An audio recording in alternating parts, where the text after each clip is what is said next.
Hey guys, you've been asking me to do this video since last month, and we're almost at the end of January. Well, we are at the end of January now, and I've been getting messages. What were your most worn fragrances of 2025? Which fragrances did you wear the most in 2025? Yada, yada, yada. So I decided to put together a video of my 25 most worn fragrances. And I'm not really doing a ranking of them, but just realized that around the first 12 that I'm going to talk about are the most worn. After that, they're kind of out of order. So they're a little bit ranked, but I'm starting off the list with my most worn, then down. And once we get past the 12th fragrance, as I've got 25 here, they're unranked. So 25 different fragrances I wore a lot of.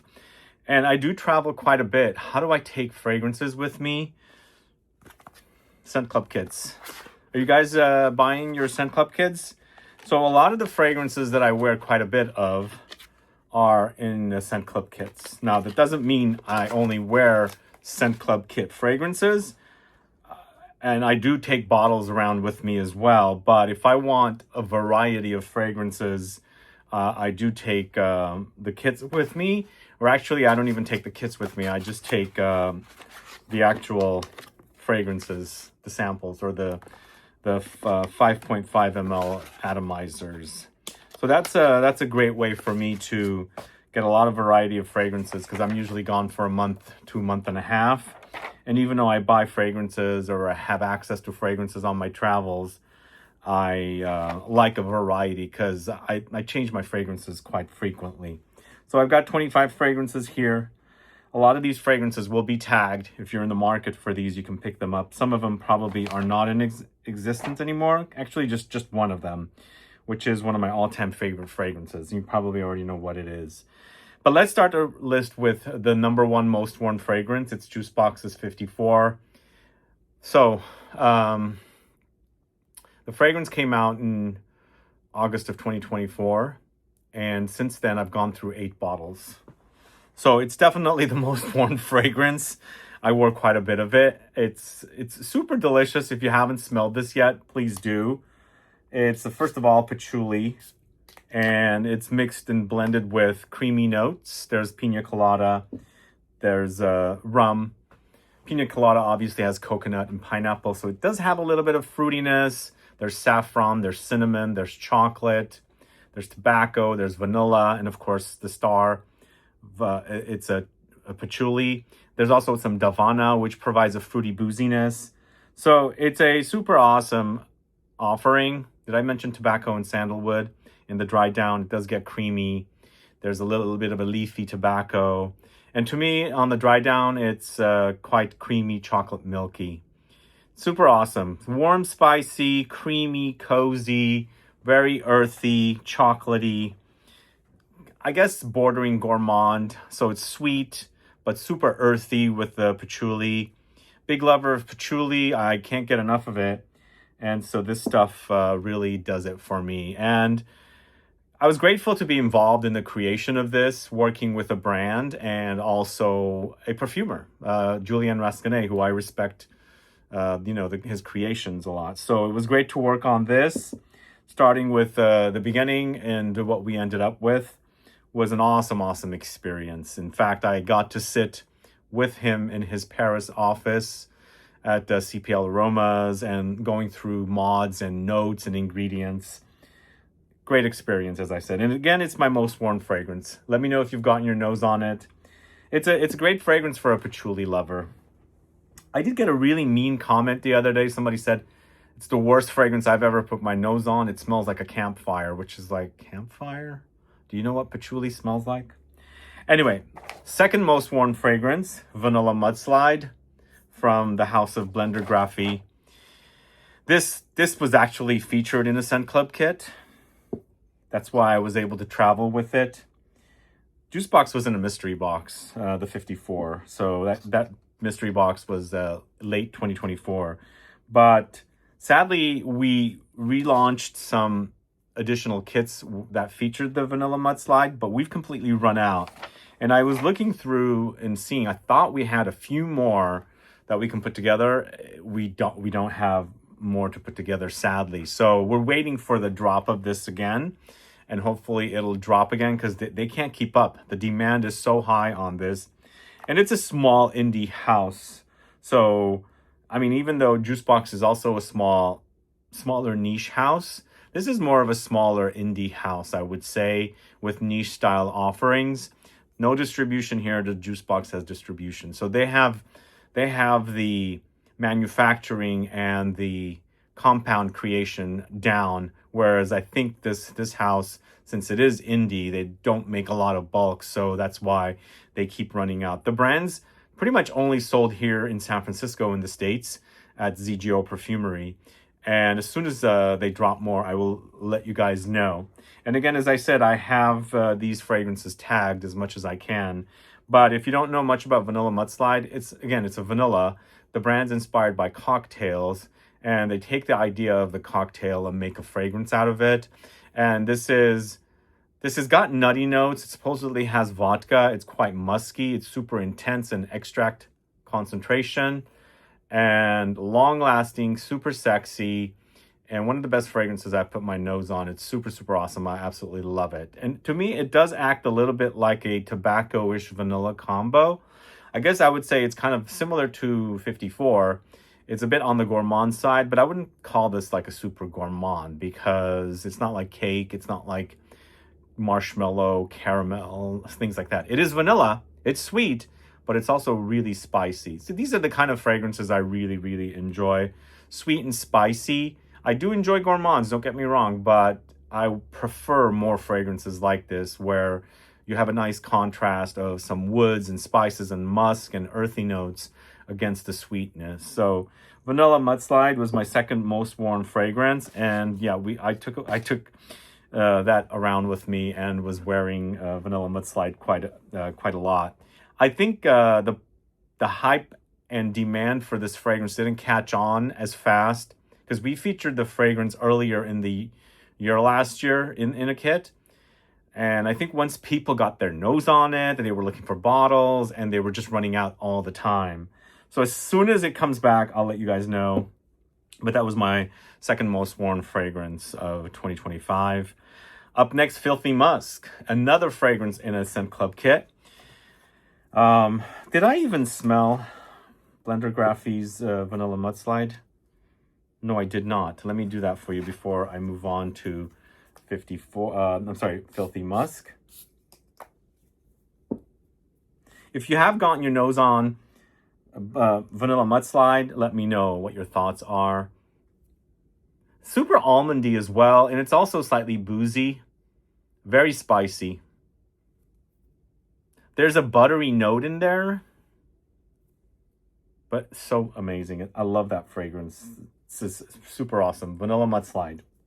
Now we can move on to Filthy Musk, my third most worn fragrance of 2025. And this launched at the end of 2024, and we featured it in the Scent Club kit. It's in number 15. And I'll link it in the info box for you guys. So first of all, it's a musk, but it's a nice musk balance with sweetness. But there is an underlying funk, animalic notes. It's musk. It's inspired by the authentic deer musk, and it used to be from a deer. So it's all synthetic now. There's no animalic notes here, thankfully. But they're basically recreating the idea of it. So it does have funk, it does have animalic notes, but it's lots of sweetness. There's fruits and boozy notes, vanillic notes. So it's a nice contrast of animalics and sweetness. Once again, it's not gourmand, but it's that balance of sweet notes with contrasting notes to, balance out the sweetness of, I wouldn't say this is like gourmand leaning, but kind of sort of maybe bordering. But just keep in mind, there's that funk. There's musk and civet, and I believe there's scatol. Go watch my video shot with June. He explains Filthy Musk. Yeah, it's awesome. I really love it. And I love its potency. Both the last two fragrances, actually, This is BLNDRGRPHY's Vanilla Mudslide is Extrait de Parfum. Filthy Musk is Eau de Parfum. And also 54 is Eau de Parfum. They last a long time for me. So they're like potent for Eau de Parfum fragrances. But the Vanilla Mudslide is an extract and it's super, super long lasting. So that is Filthy Musk, third most worn. Then we've got Dolce's Tonka Hysteria, another one we featured in a kit. And I actually hung out with somebody the other day, a local here, and I could smell this fragrance on them. And I was like, they were moving around. I had to finally ask, I said, what are you wearing? Tonka. The word Tonka came out of their mouth, and then I'm like, oh, Tonka Hysteria. So it's Tonka. It's sweet. It's glossy. Super spicy. Tonka, it's also lots of resins here. There's like ambery notes. I think there might be some light traces of vanillic notes in here as well, but I think it's this sweet resinous notes against the Tonka that's creating the sweetness. And of course, there's a lot of spices. And I think there's also like incensey touches. There's definitely peppery touches because there's a lot of peppery notes here. I can smell it. And I've walked under a lot of Sheena smole trees and really curious of the smell of those trees, this pink pepper, and you get that here. But you know what? Up top on this one, there's also a lot of orange, I believe. It's a sweet citrus, all together blended beautifully. But there's definitely a glossy effect here, shiny. And that's the kind of fragrance it is. This is not dry whatsoever. It's glossy, sticky, shiny. But it's once again, not a gourmand, but gourmand light. It's sweet enough to kind of be in the border of gourmandesque style fragrances, but I wouldn't call this like a traditional gourmand where it smells like a cake or a cookie or candy or something like that. No way. But it's delicious, super delicious. So Tonka Hysteria, fourth most worn. Now this next one, number 5.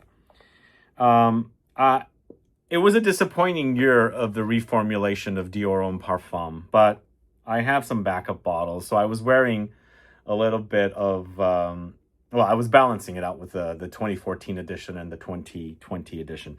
Mostly I was wearing the 2020, but there's a little bit of a difference. So, and again, I actually just shot a video for fragrance, the new Dior Homme Intense that's finally selling in the States. I was surprised at how great it is as far as smell goes, not with performance, but it brought back memories of how great this fragrance is. It's one of the best fragrances ever created, and it's been my favorite for a long time until it was changed early last year. But Francois Demachet created a superb, amazing fragrance. Like basically they took that original DNA, the original Dior Homme, which was mostly fresh, but it had the iris powderiness, that lipsticky vibe, but more on the fresh side, and deepened it, concentrated the fragrance, made it super sexy, leathery, powdery, lipsticky.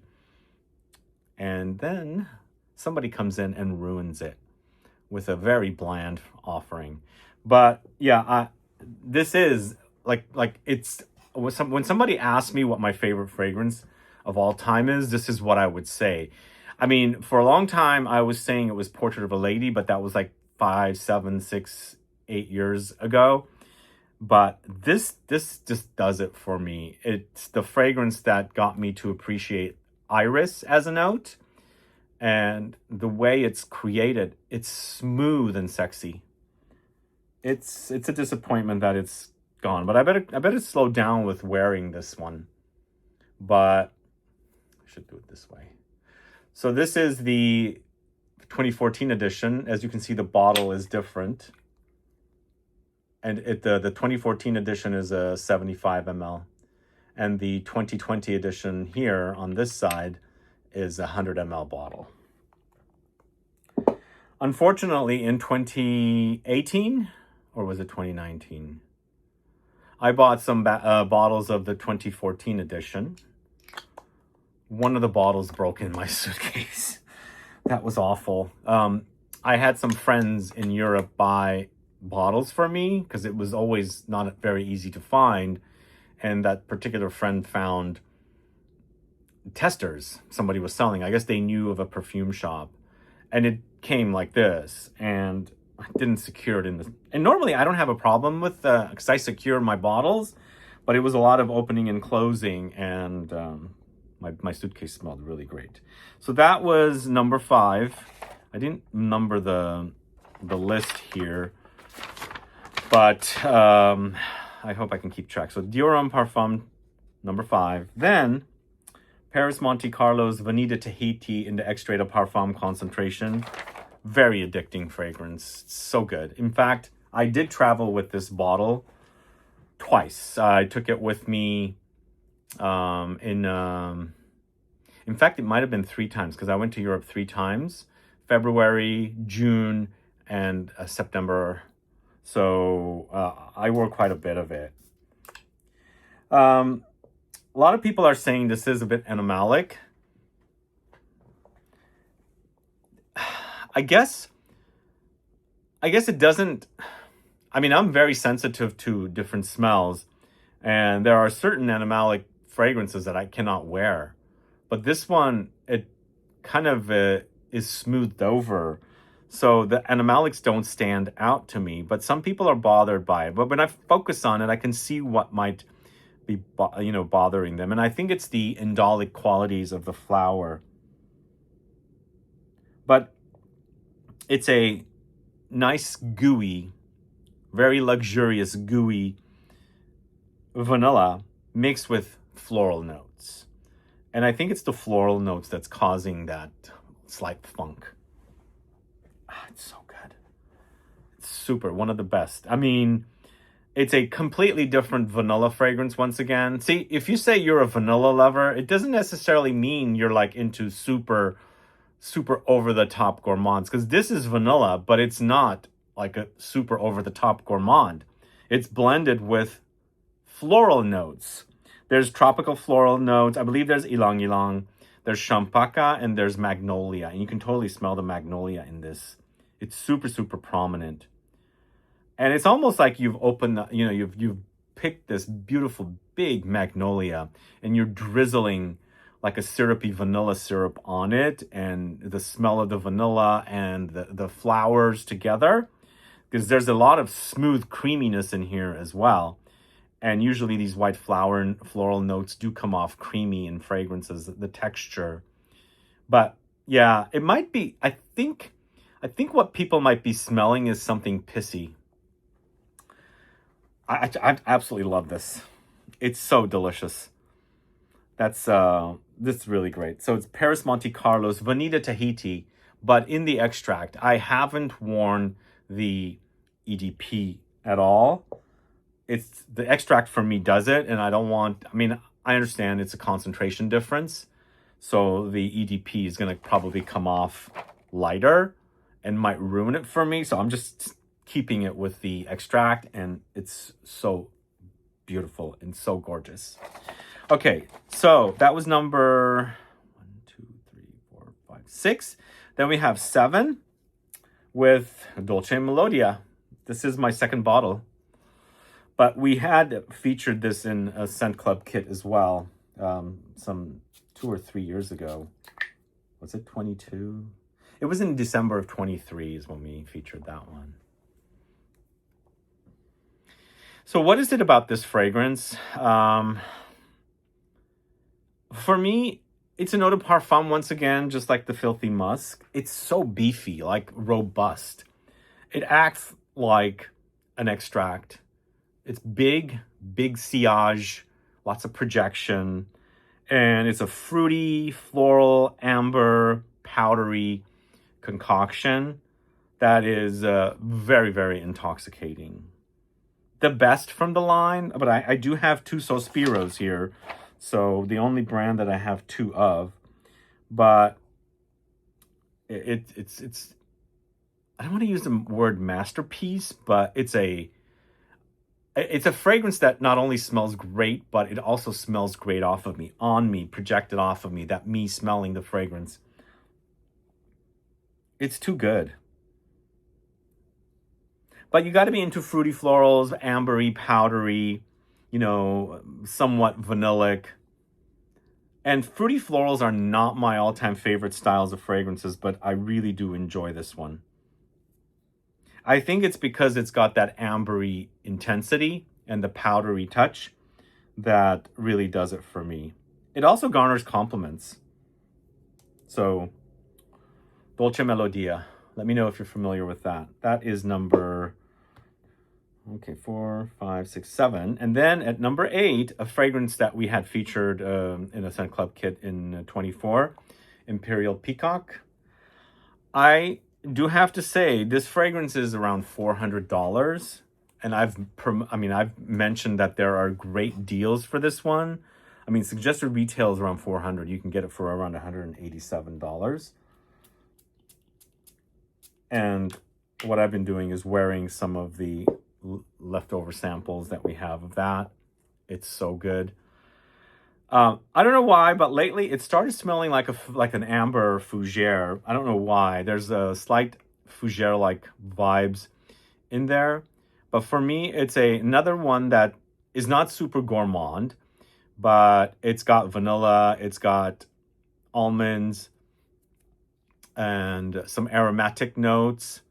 It's powdery. I think there's also some slight fruitiness in there, but it's a kind of a green fruitiness from rhubarb.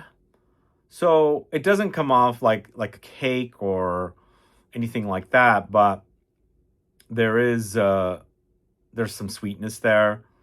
But the DNA, I mean, I should also say there's some musk. There's some musky touches in the base, but the DNA is super sexy. This was a love at first sniff. I discovered it at the Javoy boutique in 22 when we started traveling again after COVID, and they had just put that out because it was in a wall of new fragrances at Javoy, and there were a few from that collection. And when I came to Imperial Peacock, I was like, damn, that's delicious. I need a bottle. It's good. The only thing I wish it was a little bit more potent, but it's just an awesome scent. And the bottle is super gorgeous, as you can see, with that beautiful peacock on it. So that's Alexander J. Imperial Peacock. So that's 8 fragrances. Then we've got Xerjoff Louis XV 1722. Unbelievably gorgeous fragrance from Xerjoff. A very modern take on a men's masculine fougere. It's also got that fizziness from the champagne because it's a collaboration with a champagne maker from northern France. But, you know, it's got the lavender, it's got creamy woods like sandalwood or something. And the smell is just awesome. It's super luxurious and very expensive smelling. I don't know if it's because of the champagne, and personally, I don't get a lot of fizziness from this. In fact, the ladies edition that came out last year, this came out the year before. The ladies edition that came out last year is more champagne. It's a rosé, and I don't like it as much as I like this. This is just a very luxurious take on men's very classy fougere.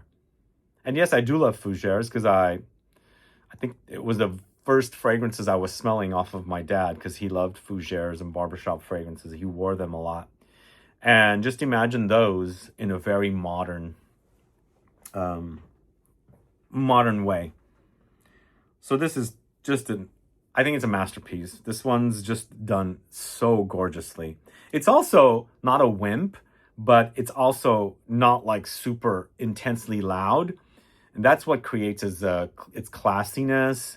It's quite elegant, but it's potent. You can wear it all year round pretty much. It's so good. Louis XV 1722 from Xerjoff. So that is number 9. And number 10, Chemin de Monde from the house of Une Nuit Nomade. This is in our latest kit, by the way. If you haven't tried it, what's unique about this one, am I losing my voice? Excuse me. What's unique about this one, once again, it's almonds, but there's a cereally doughiness, like wheat texture. So it's, yeah, again, this is probably the most gourmand, I would say. But once again, it's not like a cake. It has the grainy, cereally touches against the almonds. It's bitter and sort of marzipan-y, but just imagine like cereal, like literally cereal, like cornflakes, but not sweet. Well, it is kind of sweet because the fragrance is on the sweeter side, but not uber over the top sweet. But the texture is what's really unique here. And you really can feel and experience that cereally kind of grainy, flaky kind of, touch in here against the almonds and, some vanillic sweetness. Yeah, this is currently in our latest kit.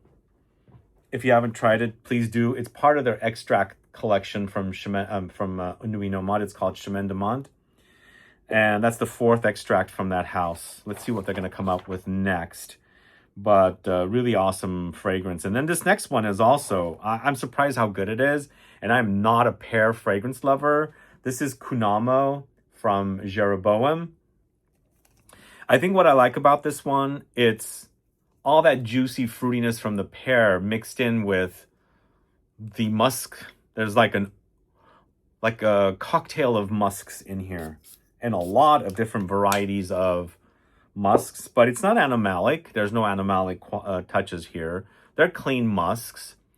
And so basically the juice of the pear is swimming in a mixture, a cocktail of musks. It's long lasting. It's an extrait de parfum. It's fresh. It's juicy. It's a bit like pear cocktail-y. I don't know if that makes sense. Not grappa whatsoever, because grappa is like, man. This does smell like the fruit, and grappa doesn't smell like pear to me. It's just really strong. But it's addicting. It's an addicting kind of smell. I absolutely really love this Kun Amo. I did a recent video deep dive on Jeroboam. So if you haven't caught that video, please go catch it. But definitely one of the best from Jeroboam. Absolutely love it.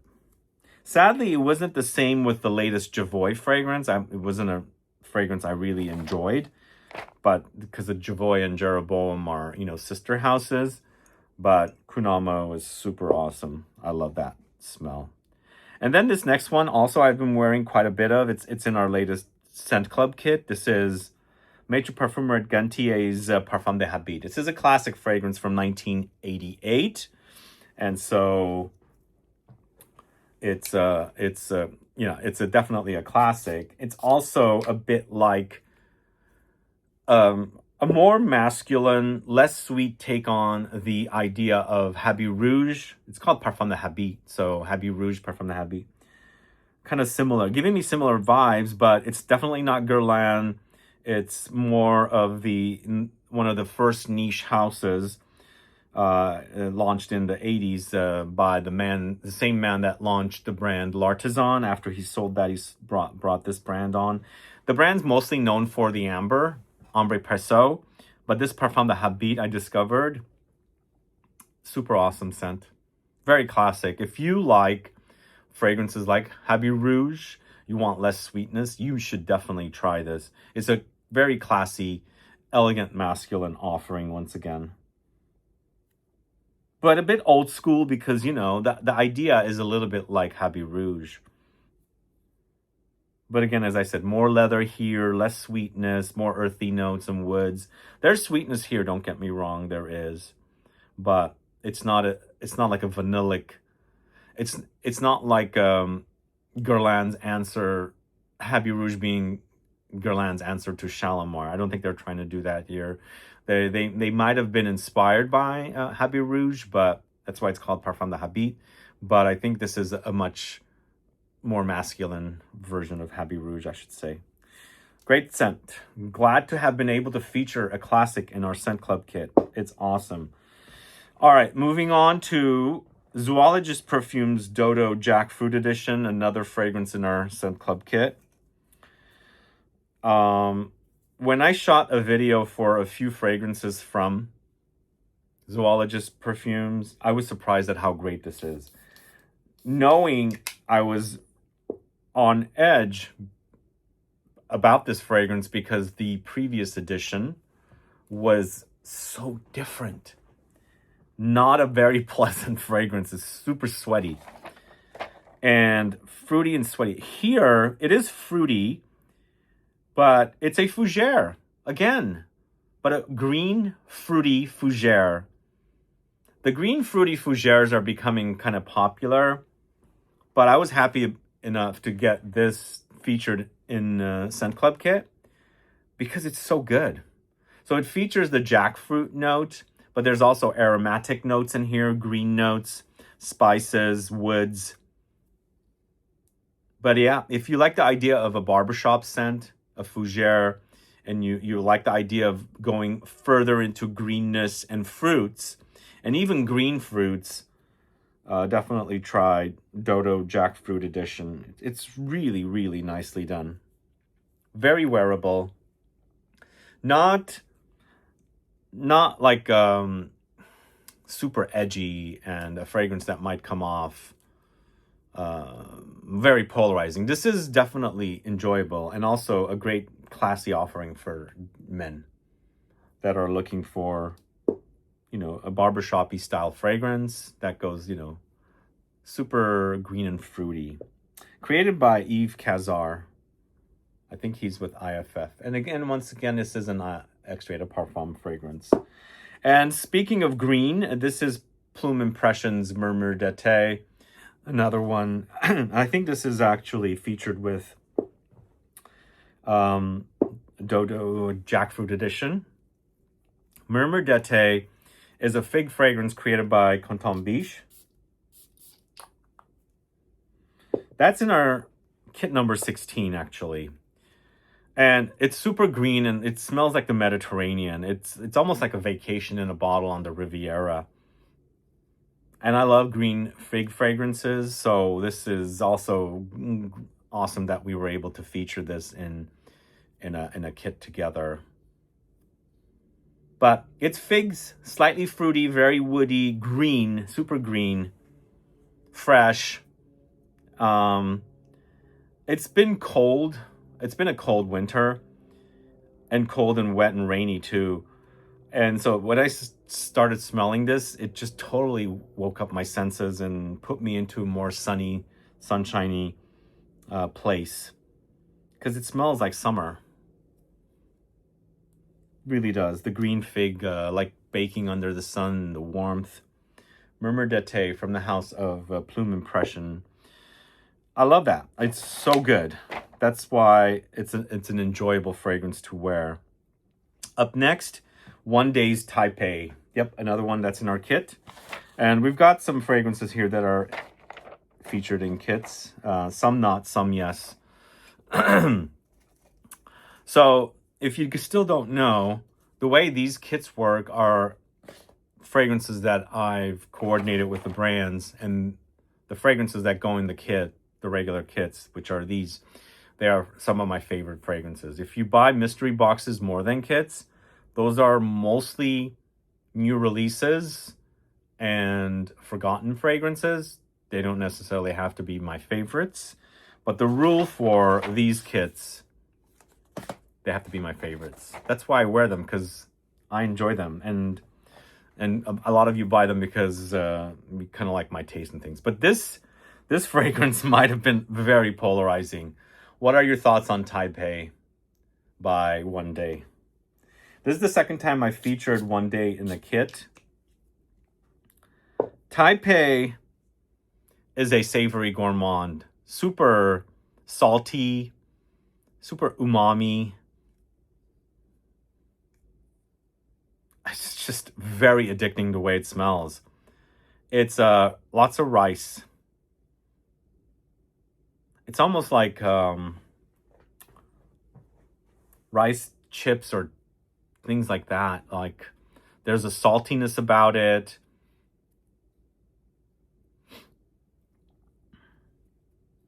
Very unique.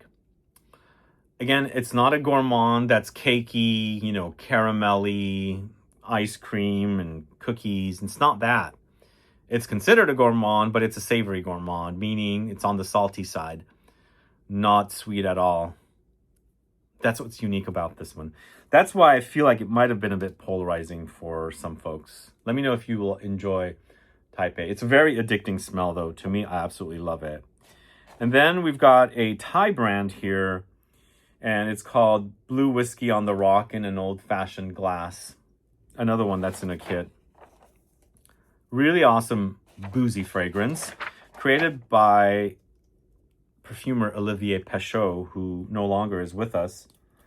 Olivier Pechot is a perfumer over at Givaudan. He's made one of my favorite Marlies. It's Herod.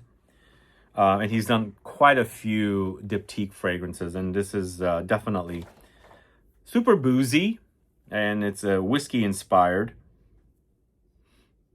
but it's spicy, it's warm, it's very festive, and basically the idea of you know, sipping on whiskey. Really nicely done. And I enjoy Olivier Pechot's creations. One of my favorite fragrances of all time, Herod, is something he created. So I love that about this one. This is also not very expensive. Blue Whiskey on the Rock in an old-fashioned glass. Let me know if you're familiar with that. Super awesome boozy fragrance from the Thai house of Prode. I think it's called Prode. Up next, a fragrance from Goldfield & Banks, Tales of Amber. Tales of Amber is it's an amber that's not like Maitre Parfumeur Gantier's Ambre Presso. Yes, it is like it a little bit, but this goes into more of a minerally salty territory, and it's smoky. It's sweet, it's spicy, it's salty and minerally because it has resins, and also it has ambergris. Not sure if it's real ambergris, but it's acting like it. And I'm sure there's also ambroxan in here, but the saltiness is giving me the idea of ambergris. It could be an ambergris accord rather than the real ambergris because it's super expensive. But that combo, salty, sweet, resins and smoke, spices, amber together is really awesome.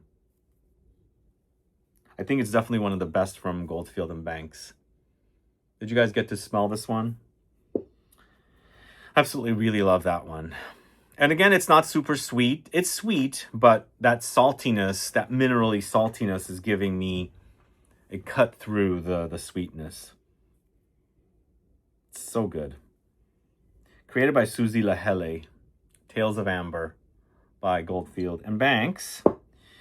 And another, that one is not featured in our kit, but this next one is. This is L'Orchestre Parfum Cocktail Appalachias. And this is, I think this one was with Vanilla Mudslide. Cocktail Appalachias, once again, is another boozy offering.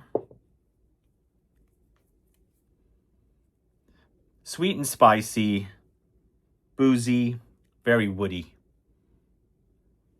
I think it's also some nutty notes in here, but I believe it's whiskey inspiration.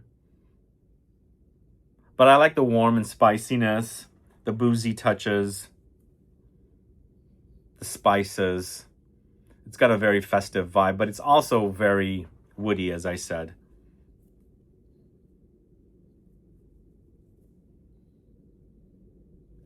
Let me know what your thoughts are on Cocktail Appalachias. Now, this next one is also probably polarizing. This is also part of one of our kits. Jasmine White Leather from Boho Boko. Very unique combo of jasmine and leather together. Very original smell, I think. I haven't smelled a fragrance like this whatsoever. To me, it smells like the interior of a brand new car. The, the seat and the leather on it. And imagine you just drove that car to a field of jasmine. The smell is in your, you've been smelling the interior of the car, and you open the door and you just like push away all the jasmine, and you've got that jasmine, the floral touches with that leather, kind of almost like vinyl-y leather. So unique and so original.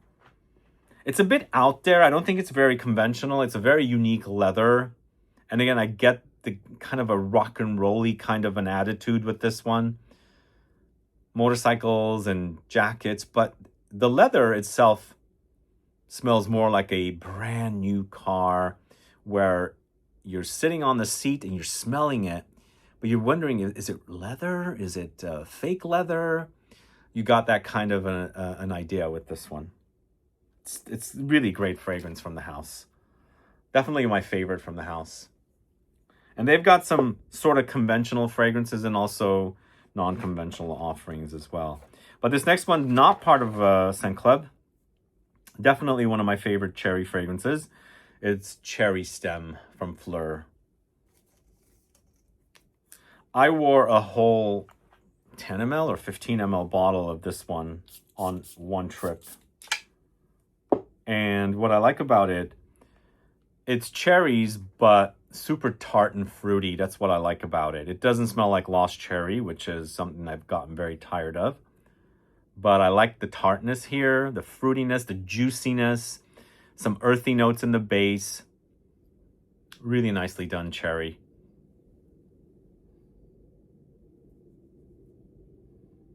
Yep. So I don't know if I've ever shared with you guys, my favorite fruits to eat are cherries, watermelon, apples, and pineapples. Those are my 4 favorite fruits of all time. So cherries, I like them on the tart side, and this is what really satisfies me. Gives me the idea of those tart cherries that you get a little bag of at Trader Joe's. What are they called? Montmorsoy or something like that.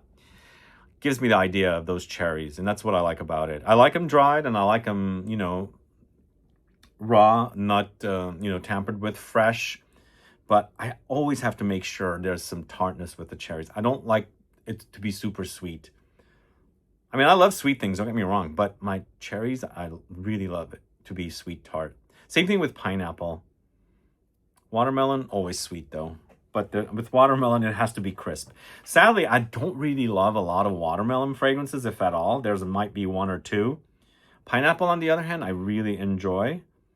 Apples, yeah, I enjoy apples too. But this is definitely one of the best cherry fragrances. Cherry Stem. Then, this is another one. I'm almost out of my bottle with this one. This is Vibrato from Sospiro. And this is in the same kit with Dodo and Murmure d'Ete. So this was a green collection. That's kit number 16. And previous to that, it was the Asian kit, Asian brands, where we had the Taipei, and we had the Blue Whiskey on the Rock in an old-fashioned glass, and Filthy Musk, 3 different Asian brands. The latest kit features Chemin de Monde and Parfum de Habit, the classic men's style fragrance, and Reinvented's Ethereal Soul. We do have a new kit launching very soon. Stay tuned. Really great collection of fragrances. Again, I'll tell you guys what it is once it's a wrap. But let's talk about Sospiro's Vibrato. Once again, similar to Dolce Melodia, although I feel like Dolce Melodia is stronger than Vibrato. But this DNA I'm a big fan of, really obsessed with that grapefruity, gingery, zingy, spicy, combo with the kind of molecular, woody, spicy dry down. It's so good. And it's also long lasting. It smells great in the heat. This is something you can wear in the heat and you can wear a lot of. And it comes off super sexy. I'm not saying it's not long-lasting like Dolce Melodia, but I feel like Dolce Melodia is a bit more potent and more beefy. But really great fragrance here. Vibrato. A much more potent take on Tigar. Then we've got Saffron Secret from Maison Crivelli. I'm so glad this came out. It used to be called Ingredients. Ingredients was an exclusive fragrance for the store Ingredients in Prague. In fact, this was actually featured in the Saffron Fragrances video yesterday. If you haven't caught that, it's a deep dive. 60 saffron fragrances. Definitely one of my favorite saffron fragrances here, Saffron Secret. So I mentioned the steel wool pad. That's how saffron kind of acts to me. It's got this metallic sharpness. It's giving you the idea of leather, but in this case, it's not super leathery. There's a slight fruitiness and ambery touch in here, and also acting a bit like vetiver. But you got the metallic touch for sure. For me, from that brand, I mean, it was always Iris Malikon, but they're focusing more on extracts now. And this is also not as potent as Patchouli Magnetic, or even, shall I say, Tuberose Estrel. These three are my favorites. I don't care for Hibiscus Mahajad and the Ambre Chromatique, unfortunately. But the Patchouli Magnetic is very polarizing. This one actually is an Extrait de Parfum, but not as strong. Patchouli Magnetic is very polarizing. This one, I think it's more universally loved, but I think the winner between Patchouli Magnetic, Saffron Secret, and Tuberose Estrel is Tuberose Estrel. I feel like a lot of people love Tuberose Estrel, which I do as well, but I've been wearing more of this one. Last year it was Tuberose Estrel. So Saffron Secret, really great fragrance. Then we've got Bois Imperial Extrait de Parfum from Essential Parfums, which was part of the kit. Which kit was that in? Not 15. Not 16.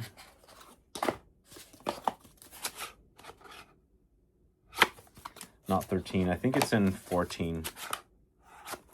Yeah, 14. It was in the kit 14, which I've been wearing. This is an Extrait de Parfum take on the original.